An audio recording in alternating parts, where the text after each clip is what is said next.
Afrique. AFRICOM va être le moyen de consolider les intérêts américains sur le continent africain. Mais quand le Pentagone veut installer son poste de commandement sur le terrain, les choses ne se passent pas comme prévu. Les Américains cherchaient à établir le siège d'AFRICOM ainsi qu'un siège de la CIA pour l'Afrique au Mali. Le problème, c'est que les Africains ont une position commune actuellement de refuser l'établissement de nouvelles bases militaires.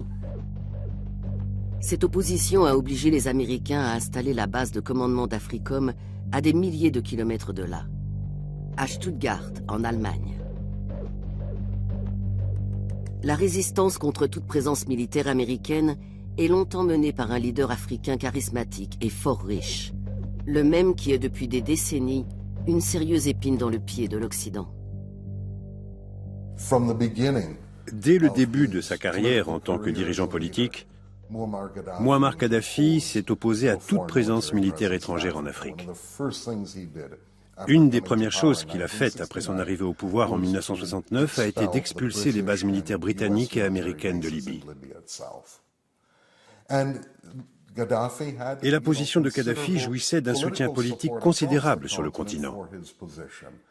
Nelson Mandela partageait quasiment le même point de vue. Il n'était pas question que des forces africaines soient commandées par des représentants militaires étrangers, ni que des militaires étrangers occupent une partie de l'Afrique ou opèrent sur son sol.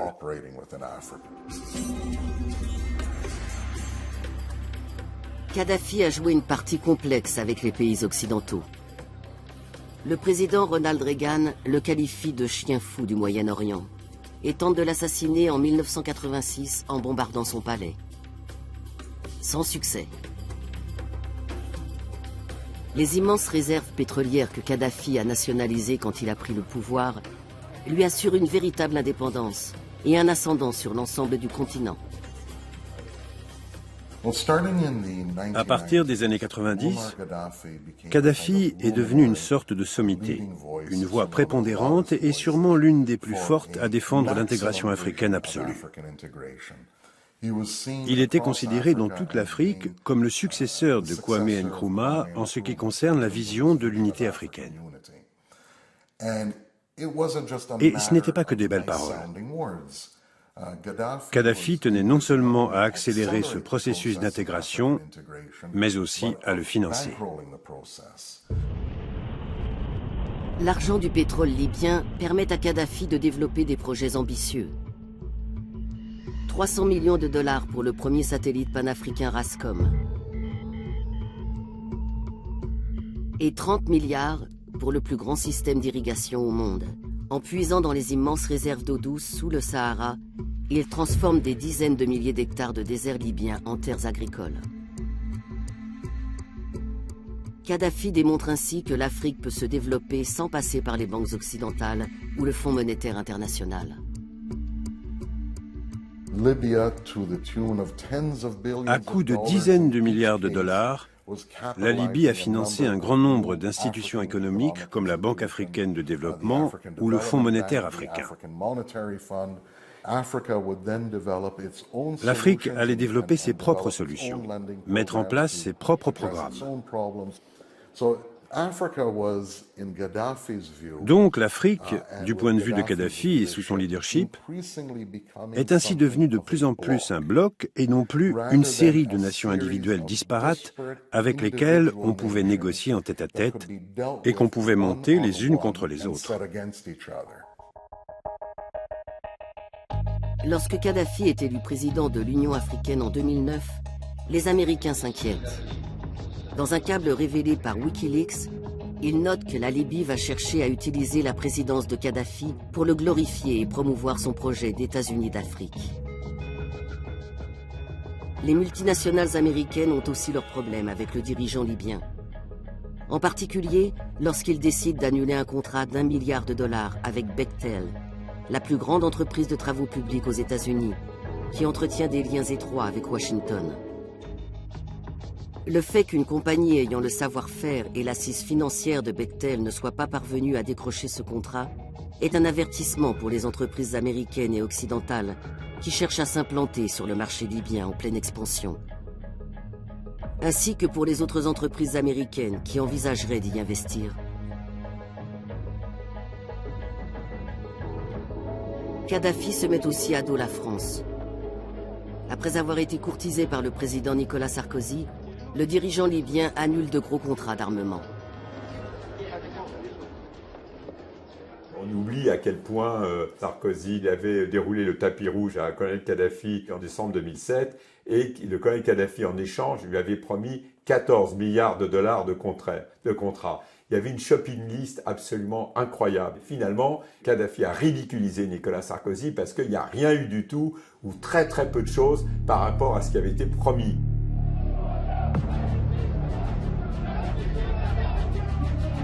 En mars 2011, alors que le printemps arabe se répand en Afrique du Nord, la France et les États-Unis décident d'agir.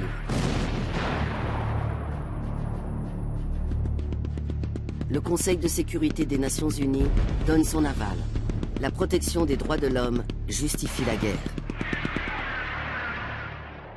Nos forces aériennes s'opposeront à toute agression des avions du colonel Kadhafi contre la population de Benghazi. We hit Gaddafi's troops in neighboring Ajabia, allowing the opposition to drive them out. We hit Gaddafi's air defenses. C'est la première guerre d'Africom et son commandant en chef est le premier président afro-américain. Pour reprendre les mots du gouvernement Obama, le rôle des États-Unis dans la guerre contre la Libye consistait à diriger par derrière. Mais le plus intéressant, c'est que la guerre a été ouverte et dirigée d'abord par Africom, puis la mission a été reprise par l'OTAN.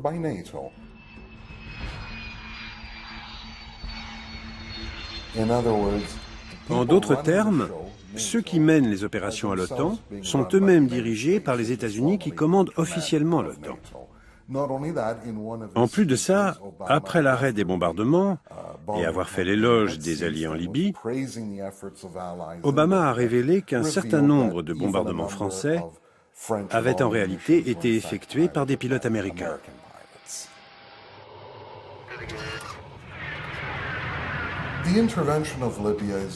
L'intervention en Libye est aussi une façon d'envoyer un message aux autres États-nations africains.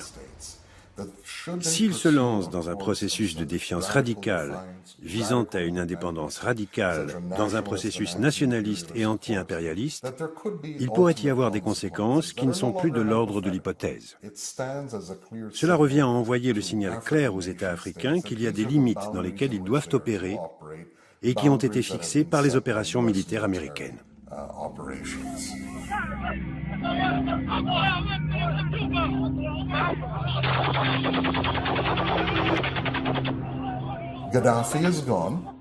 Kadhafi n'est plus là. Un obstacle majeur à la pénétration militaire américaine en Afrique a de fait été éliminé. We came, we saw, he died.